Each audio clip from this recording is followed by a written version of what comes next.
Saudara yang terkasih di dalam Yesus Kristus, selamat pagi. Selamat mempersiapkan diri untuk memasuki ibadah kita pada pagi hari ini, Minggu 6 September 2020. Dan mari kita menyiapkan hati kita untuk memasuki ibadah di dalam saat teduh.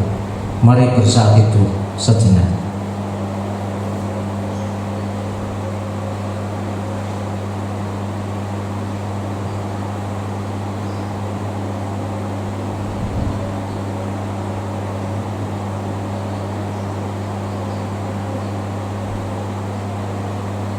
Saudaraku, mari kita bangkit berdiri dan kita menyatakan keyakinan kita bahwa di tengah-tengah ibadah keluarga kita masing-masing, Tuhan Allah hadir dengan menaikkan kidung jemaat 17 bait 1 dan 2.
Tuhan yang menciptakan langit dan bumi adalah sumber pertolongan kita.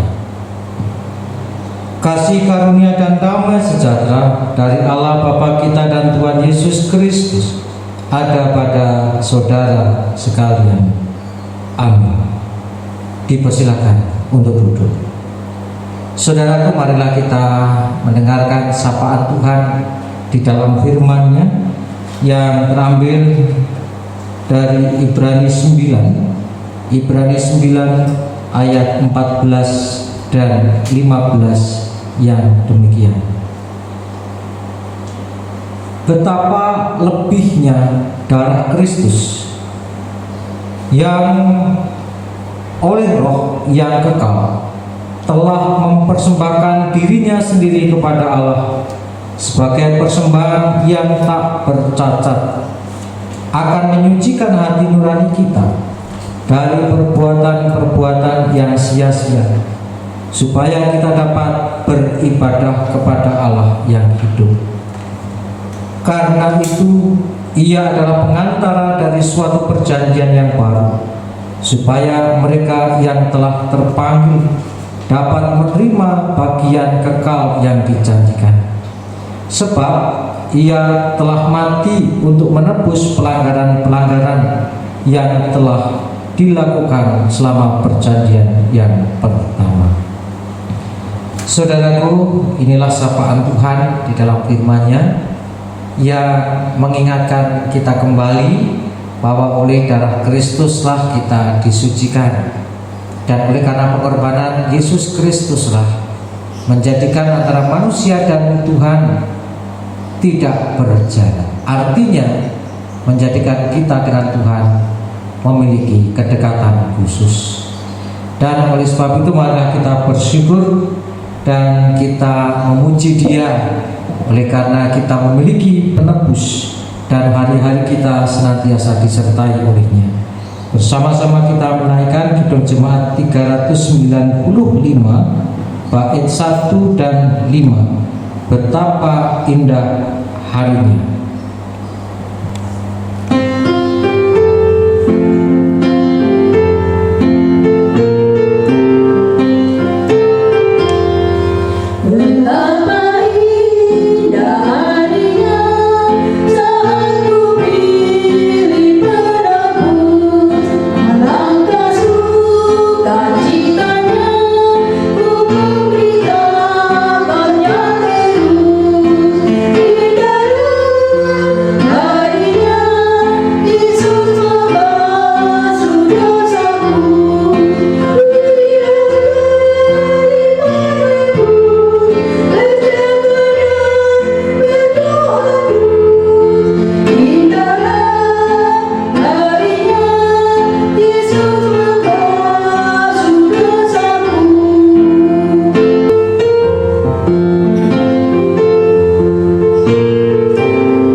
Mari bersama-sama kita menghadap Tuhan di dalam doa.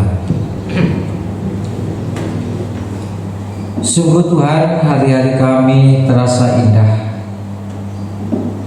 bukan karena kebahagiaan, bukan karena sukacita yang silih berganti di dalam hidup kami, bukan karena kami merasakan kesenangan, tetapi karena kami berbahagia oleh karena hari-hari kami senantiasa ada di dalam kuasa. Hari-hari kami senantiasa mengalir aliran kasih. Itulah yang membuat kami bahagia, bahwa Engkau tidak pernah meninggalkan kami, Engkau tidak pernah meninggalkan kami berjalan sendiri. Itulah kebahagiaan kami ya Tuhan, oleh karena Engkau senantiasa beserta dengan kami di dalam segala situasi dan kondisi yang kami alami. Dan kami mengucap syukur kepadamu ya Tuhan, oleh karena kebahagiaan yang Engkau berikan kepada kami. Dan di dalam ucap syukur ini pun kami juga mengingat akan diri kami, bahwa kami adalah orang-orang manusia yang penuh dengan ketidaksempurnaan, dan kami seringkali hidup dalam dosa kami. Tuhan, ampunkanlah segala dosa dan kesalahan kami, dan kiranya Engkau memampukan kami supaya di hari-hari kami selanjutnya hidup kami senantiasa bergantung, menyandarkan diri kepadamu, dan hidup sesuai dengan kehendak-Mu. Kami memohon kepadamu untuk senantiasa menyertai dan senantiasa hadir dalam pergumulan hidup kami. Dan biarlah Tuhan, kasih-Mu, kuasa-Mu senantiasa Engkau nyatakan di dalam kehidupan kami masing-masing, dan dalam kehidupan jemaat Tuhan, terkhusus jemaat GKJ Juwiring yang masih sampai hari ini kami belum dapat beribadah secara bersama-sama. Kami beribadah di rumah kami masing-masing, tidak bisa bersama-sama di rumah-Mu, di gereja-Mu, oleh karena situasi dan kondisi yang ada. Namun meskipun kami hanya saat ini bisa beribadah dengan keluarga kami masing-masing dan tidak bisa beribadah bersama-sama dengan keluarga-keluarga yang lain, kiranya Engkau kuatkan kami, Engkau yakinkan bahwa Engkau tetap hadir di dalam ibadah keluarga kami masing-masing, hadir dan memberikan berkat atas ibadah kami dan hadir di dalam setiap doa-doa kami. Biarlah iman kami tetap berdiri teguh dan tetap percaya akan kuasa-Mu, kuasa-Mu yang senantiasa Engkau berikan, Engkau limpahkan, dan penyertaan-Mu atas keluarga kami masing-masing dan atas jemaat Tuhan GKJ Dwiring. Biarlah di dalam situasi saat ini iman kami terus bertumbuh menuju dalam kesempurnaan keselamatan di surga.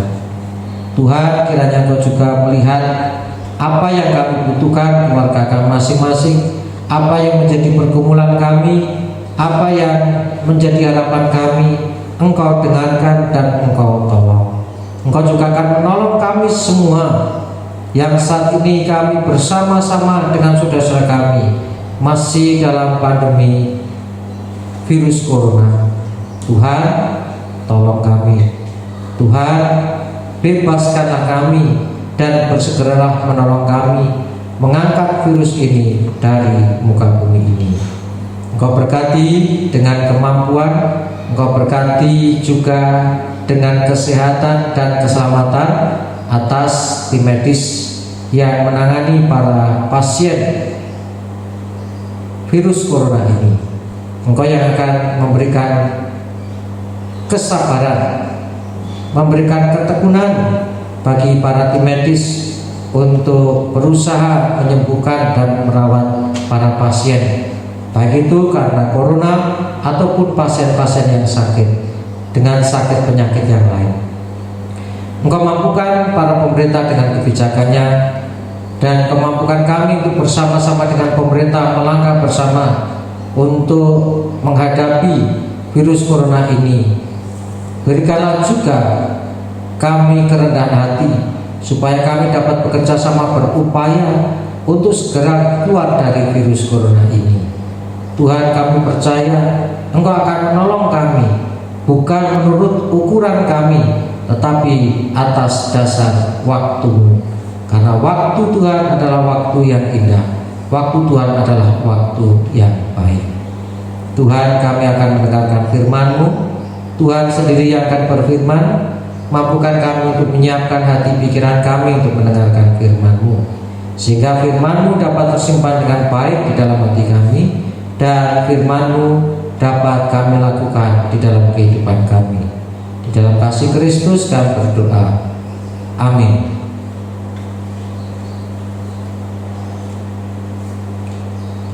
Saudara yang dikasihi Tuhan, mari kita menerima dan mendengarkan firman Tuhan yang terambil dari Roma 13 ayat 8 sampai dengan 14 yang demikian. Kasih adalah kegenapan hukum Taurat. Janganlah kamu berhutang apa-apa kepada siapapun juga, tetapi hendaklah kamu saling mengasihi. Sebab barang siapa mengasihi sesamanya manusia, ia sudah memenuhi hukum Taurat.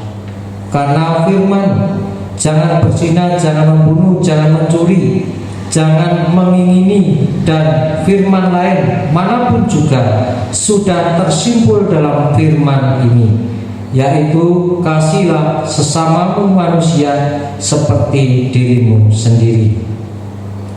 Kasih tidak berbuat jahat terhadap sesama manusia, karena itu kasih adalah kegenapan hukum Taurat.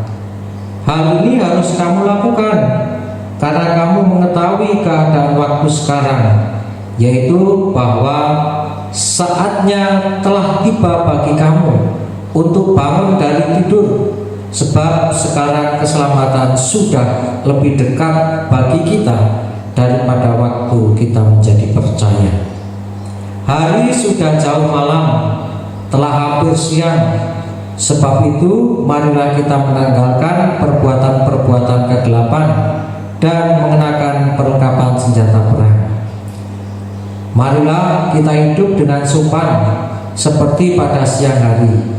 Jangan dalam pesta pora dan kemabukan, jangan dalam percabulan dan hawa nafsu, jangan dalam perselisihan dan iri hati, tetapi kenakanlah Tuhan Yesus Kristus sebagai perlengkapan senjata terang, dan janganlah merawat tubuhmu untuk memuaskan keinginannya.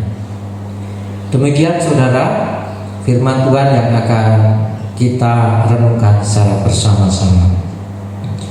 Saudaraku yang terkasih di dalam Yesus Kristus, kita sering mendengar kata ibadah. Dan ketika kita mendengar kata ibadah, apa yang ada di dalam benak kita sebagai orang percaya? Ketika kita mendengar kata ibadah, tentunya kita langsung memiliki pemahaman bahwa ibadah itu adalah kebaktian, baik itu kebaktian minggu ataupun kebaktian yang lain. Dan mungkin juga ya hanya sebatas ibadah yang di gereja. Di luar gereja bukanlah ibadah. Apakah pemahaman seperti ini salah? Tentu saja tidak salah, namun pemahaman seperti ini kurang tepat. Menurut pokok-pokok ajaran gereja Kristen Jawa dan menurut tata gereja dan tata laksana gereja Kristen Jawa, dikatakan bahwa ibadah adalah cara orang-orang percaya secara bersama-sama mengungkapkan, menghayati, dan merayakan hubungannya dengan Tuhan berdasarkan keselamatan yang dialami. Jadi ibadah adalah cara bagi orang-orang percaya untuk mengungkapkan, menghayati hubungannya dengan Tuhan. Nah, dengan demikian, apakah ibadah itu hanya sebatas di gedung saja atau di gereja? Tentunya tidak, karena merupakan cara mengungkapkan, menghayati, dan merayakan hubungannya dengan Tuhan. Mengungkapkan itu dapat berarti menerangkan dengan jelas. Bukan hanya menerangkan dengan jelas, tapi menyatakan dengan jelas. Mengungkapkan itu menerangkan dengan jelas, menyatakan dengan jelas, atau menunjukkan bukti-bukti yang nyata. Itu arti mengungkapkan. Sedangkan arti yang kedua adalah menghayati.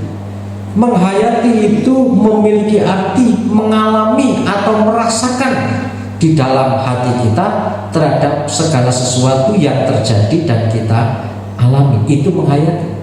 Kemudian merayakan itu memiliki arti mengingat kembali, memperingati, mengingat kembali hal-hal yang telah terjadi. Itu merayakan. Nah, sehingga dari kata ini kita bisa mengerti bahwa ibadah itu tidak hanya sebatas di gedung, sebatas waktu tertentu. Namun ibadah adalah bagaimana kita memberikan bukti-bukti dengan jelas tentang hubungan kita dengan Tuhan. Kita juga memberikan pernyataan yang jelas bahwa saya dengan Tuhan memiliki hubungan yang istimewa. Kemudian tidak hanya memberikan bukti-bukti, tetapi hubungan kita dengan Tuhan itu kita hayati, kita rasakan betul-betul bahwa antara kita dengan Tuhan itu sangat dekat. Dan juga memperingat, kita mengingat kembali kasih Tuhan kepada kita, hubungan kita dengan Tuhan yang sudah baik, yang dulu tidak baik karena dosa, sekarang sudah baik. Kita hayati, kita ingat terus bahwa Tuhan itu memberikan keselamatan dan mengasihi kita. Jadi inilah ibadah. Dan di dalam ibadah itu bukan hanya antara manusia dengan Tuhan saja yang mengalami perjumpaan, tapi dikatakan di sana adalah cara bagi orang-orang percaya secara bersama-sama. Jadi di dalam ibadah itu ada perjumpaan, bukan hanya umat dengan Tuhan, tetapi umat dengan sesamanya. Di dalam perjumpaan yang ada di dalam ibadah itu manusia berjumpa dengan manusia satu dengan yang lain. Dan manusia yang berjumpa itu melakukan perjumpaan dengan Tuhan. Itulah ibadah. Ibadah di dalamnya ada manusia, ada Tuhan. Manusia-manusia saling bersekutu bersama untuk menyembah Tuhan. Nah, sekarang kalau kita lihat contoh ibadah di gereja, banyak orang mengatakan namanya ibadah itu pasti kebaktian. Baik itu kebaktian minggu, kebaktian khusus, dan kebaktian-kebaktian yang lain. Namun sebenarnya kalau kita lihat dan kita perhatikan dari arti ibadah, bukan hanya sebatas kebaktian saja. PA, pemahaman Alkitab atau kita kenal dengan Salesian, walaupun itu seringkali dijadwalkan ke rumah jemaat berkeliling, itu juga ibadah. Bitston dalam atau ibadah persekutuan doa syukur itu juga ibadah. Dan bukan hanya itu saja. Kalau di dalam gereja itu berkaitan dengan manusia dengan Tuhan, tapi dengan sesama ibadah seperti apa? Perkunjungan, saling perhatikan satu dengan yang lain, antar jemaat saling menolong, saling menopang, itu juga ibadah. Karena cara bagi orang-orang percaya mengungkapkan, menghayati dan mengingat hubungannya dengan Tuhan, dan hubungan manusia dengan Tuhan tidak bisa dipisahkan dengan hubungan dengan sesama. Nah, saudaraku yang terkasih di dalam Yesus Kristus, bukan hanya ibadah itu bukan hanya terjadi di gereja, tetapi di luar gereja juga ibadah. Karena apa? Setiap saat kita berjumpa dengan sesama kita, entah di dalam pekerjaan kita, di lingkungan kita, di dalam keluarga kita, berjumpa dengan teman kita, ada perjumpaan. Dan kita yakin di dalam perjumpaan kita dengan Tuhan, itu tuh perjumpaan kita dengan sesama, Tuhan hadir. Kita saling bertemu. Misalnya kita pergi ke saudara kita berkunjung, kita yakin Tuhan menyertai, Tuhan hadir dalam perjalanan kita, memberikan keselamatan. Dan ketika kita bertemu satu dengan yang lain, Tuhan hadir. Jadi inilah ibadah. Bagaimana kita bersama-sama menunjukkan bukti-bukti bahwa aku ini adalah umat Tuhan, sesamaku ini adalah saudaraku. Menunjukkan bukti-bukti yang jelas, kemudian menghayati bahwa Tuhan memberikan teman, memberikan saudara, memberikan keluarga. Dan kita juga yakin, kita mengingat, menghayati betul bahwa Tuhan beserta kita. Nah, oleh sebab itu saudara, jemaat di Korintus diberi jemaat di Roma diberikan nasihat oleh Tuhan melalui suratnya dalam Roma 13 ayat 8 sampai 14. Di situ Paulus memberikan nasihat bagaimana agar perjumpaan antara manusia dengan manusia, Tuhan dengan Tuhan, itu dapat merupakan perjumpaan yang baik, perjumpaan yang menumbuhkan sesuatu yang baik. Yang pertama berkaitan dengan perjumpaan orang percaya dengan Allah. Ya, baik saya, baik saudara, ataupun kita berjumpa dengan Tuhan itu bagaimana? Paulus mengatakan kepada jemaat di rumah, "Hai jemaat, bangunlah engkau dari tidurmu. Bangun, karena hari sudah mulai siang." Apa yang dimaksud Paulus dengan bangunlah dari tidurmu? Namanya orang tidur pasti tidak sadar. Orang tidur pasti dia tidak sadar dan tidak tahu sekelilingnya. Ini merupakan gambaran ketika orang itu dikatakan tidur dalam konteks Paulus ini, berarti orang itu masih hidup dalam dosa. Hei umat, bangunlah dari dosamu. Kamu sekarang itu sudah selamat. Jangan lagi tidur, jangan lagi hidup dalam dosa karena engkau sudah selamat. Engkau harus bangun, engkau harus hidup di dalam terang Tuhan. Engkau harus hidup di dalam tuntunan dan bimbingan Tuhan. Engkau harus hidup di dalam kehendak Tuhan. Nah, bangun yang bagaimana? Meninggalkan. Paulus mengatakan, hari sudah mulai akan siang. Tanggalkanlah perbuatan-perbuatan gelap. Artinya di sini umat diajak untuk bangun, untuk hidup sesuai dengan kehendak. Dengan demikian kita mengetahui bahwa situasi dan kondisi saat itu jemaat Tuhan yang ada di rumah itu masih ada di dalam hidup dalam dosa. Makanya diajak bangun. Mereka walaupun sudah selamat, hidupnya masih bergelimang dosa. Makanya ayo kamu bangun. Tanggalkanlah kedagingan, kegelapanmu, tanggalkanlah dosamu, hiduplah di dalam terang, hiduplah di dalam Tuhan.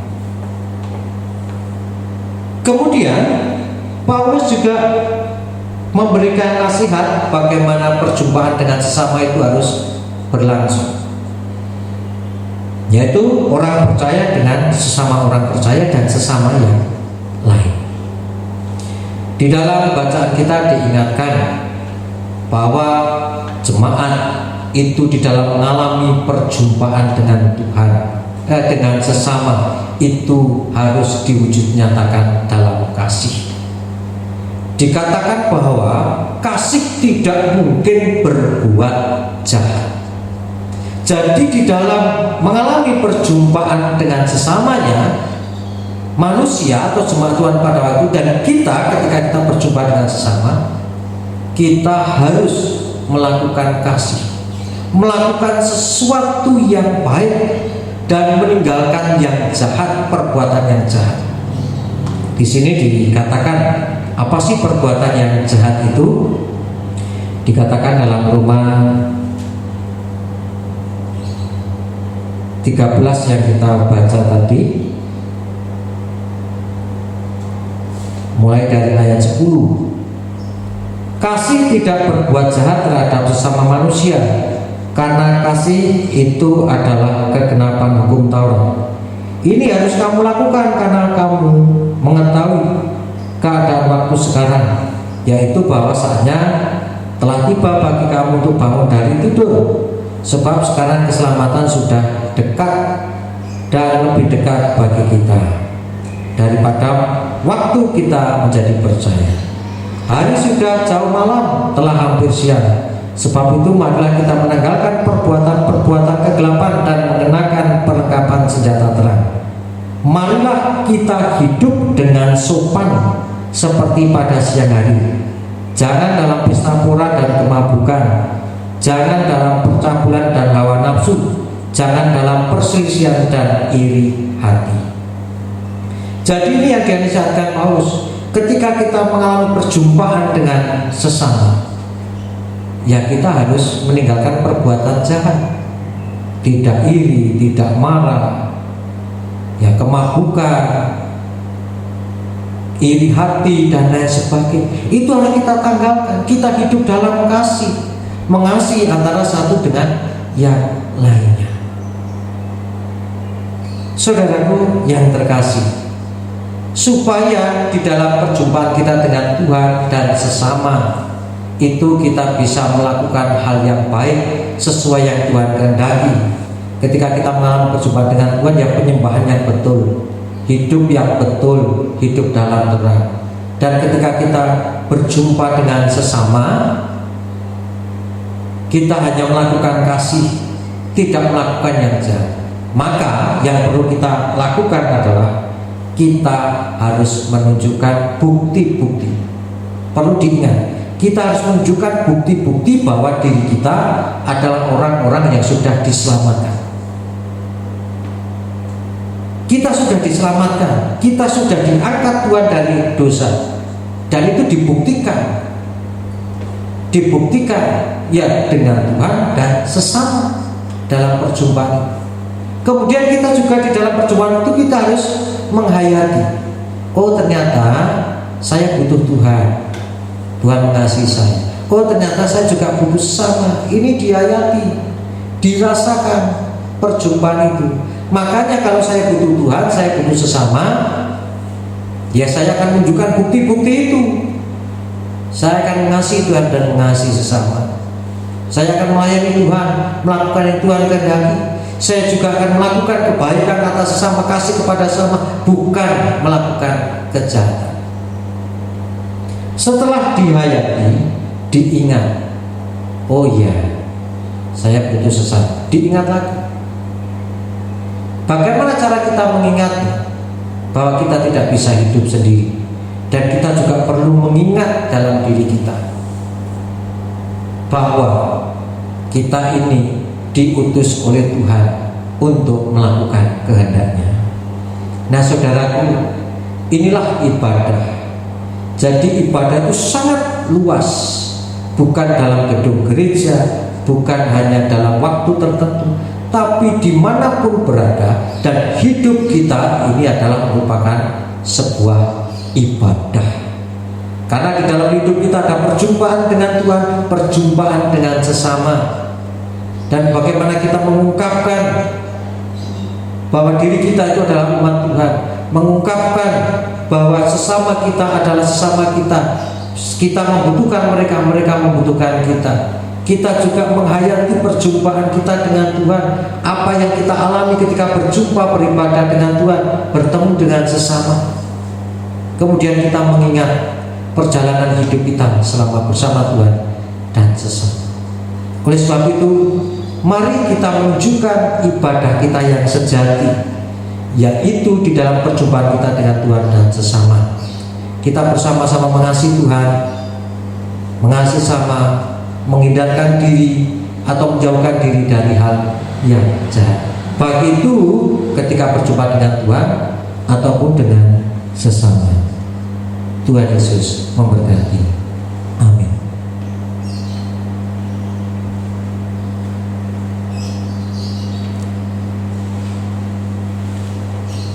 Saudaraku yang terkasih, marilah kita mengaturkan persembahan. Dan persembahan yang kita aturkan, kita dasari dengan Roma 12 ayat 1 yang demikian. Karena itu saudara-saudara, demi kemurahan Allah, aku menasihatkan kamu supaya kamu mempersembahkan tubuhmu sebagai persembahan yang hidup, yang kudus dan yang berkenan kepada Allah. Itu adalah ibadahmu yang sejati. Mari kita bersyukur kepada Tuhan di dalam persembahan dengan bersama-sama menaikkan kidung jemaat 397 bait 1 dan 2. Terpuji Engkau Allah Maha Besar.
Bersama-sama kita berdoa. Tuhan, kami mengucap syukur atas firman yang mengingatkan kepada kami bahwa di dalam hidup kami sehari-hari itu adalah wujud dari ibadah. Karena di dalam kehidupan kami sehari-hari kami akan berjumpa dengan Engkau dan sesama, dan bersama-sama kami mengungkapkan, menghayati dan mengingat akan hubungan kami dengan Engkau bersama-sama dengan sesama. Dan mari kami mohon kepadamu untuk Engkau memampukan kami supaya ibadah yang sejati dapat kami wujudkan, bukan hanya di dalam gedung gereja, bukan dalam saat-saat tertentu, tapi di dalam segala situasi, kondisi. Kami tetap melakukan perjumpaan dengan Tuhan dan sesama, dengan kami melakukan kasih kepada Engkau, kasih kepada sesama. Kami melakukan yang baik menurut Engkau dan melakukan yang baik terhadap sesama, dan hindarkanlah kami dari perbuatan-perbuatan jahat. Mampukan kami merayakan terus-menerus perjumpaan kami dengan Engkau dan dengan sesama di dalam ibadah kami, di dalam setiap keseharian kami. Kami juga mengucap syukur atas berkat-Mu yang Kau berikan kepada kami hari lepas hari. Terimalah syukur kami di dalam persembahan ini. Kiranya Engkau menyucikan persembahan kami dan mampukan kami memberikan yang terbaik untuk kemuliaan nama-Mu. Kami akan melanjutkan aktivitas kami, ya Tuhan. Tuhan beserta dengan kami. Di dalam kasih Kristus kami berdoa. Amin. Mari bersama-sama kita bangkit berdiri dan kita mengikrarkan pengakuan iman rasuli secara bersama-sama. Aku percaya kepada Allah Bapa yang Maha Kuasa, Khalik langit dan bumi, dan kepada Yesus Kristus, anaknya yang tunggal Tuhan kita, yang dikandung daripada Roh Kudus, lahir dari anak darah Maria, yang menderita di bawah pemerintahan Pontius Pilatus, disalibkan, mati dan dikuburkan, turun ke dalam kerajaan maut. Pada hari yang ketiga bangkit pula dari antara orang mati, naik ke surga, duduk di sebelah kanan Allah Bapa yang Maha Kuasa, dan akan datang dari sana untuk menghakimi orang hidup dan mati. Aku percaya pada Roh Kudus, gereja yang kudus dan aman, persekutuan orang kudus, pengampunan dosa, kebangkitan daging dan hidup yang kekal. Terimalah berkat Tuhan. Kasih karunia Tuhan Yesus Kristus dan kasih Allah dan persekutuan Roh Kudus menyertai saudara sekalian. Amin. Tuhan